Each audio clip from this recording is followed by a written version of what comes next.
కేటీఆర్ గారు మళ్ళా మీరు అదే ఎక్స్ వేదికగా మళ్ళొక ట్వీట్ రేవంత్ రెడ్డి గారిని ఉద్దేశిస్తూ రాష్ట్రము ఈజ్ ఆఫ్ డూయింగ్ బిజినెస్ ర్యాంకింగ్స్లో టాప్ 10 స్థానాలలో కూడా లేకుండా పోవడానికి కారణం కాంగ్రెసేనని ఏదో ఒక ఇంగ్లీష్ పేపర్లో వచ్చినటువంటి ఆర్టికల్ని చూసి ఏమాత్రము దాని మీద ఎక్సర్సైజ్ చేయకుండా దాన్ని ఈ ర్యాంకింగ్స్ అనేది ఏ ప్రాతినిధికంగా తీసుకురు ఈ ర్యాంకింగ్స్ని అనేది ఆలోచన లేకుండా మీరు ఎక్స్ ప్లాట్ఫామ్లో మీరు ఆ ట్వీట్ చేయడం అనేది మీ యొక్క విఘ్నతకే వదిలేస్తున్నాము.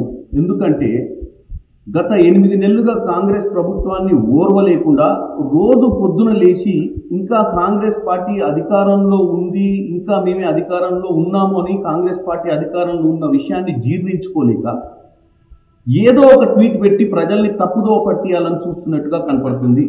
ఎందుకంటే బిజినెస్ రిఫార్మ్స్ యాక్షన్ ప్లాన్ 2022 ఏదైతే గ్రాఫ్ తీసుకొని అప్పుడున్నటువంటి విధి విధానాలను తీసుకొని ఇప్పుడు డిక్లేర్ చేయడం జరిగింది.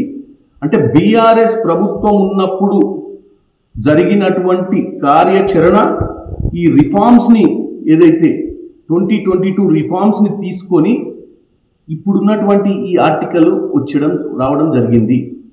కానీ కేటీఆర్ గారు అదేది పట్టించుకోకుండా దాని గురించి ఏది కనుక్కోకుండా ఆవేశపడిపోయి ట్వీట్ చేసిర్రు. ఇక నుంచి అయినా కేటీఆర్ గారు ఏదైనా ట్వీట్ చేసేటప్పుడు కానీ ఏదైనా మాట్లాడేటప్పుడు కానీ సరి అయిన నివేదికలు తెప్పించుకొని సరి అయిన గ్రౌండ్ వర్క్ చేసి చెప్పాలని కోరుకుంటున్నా.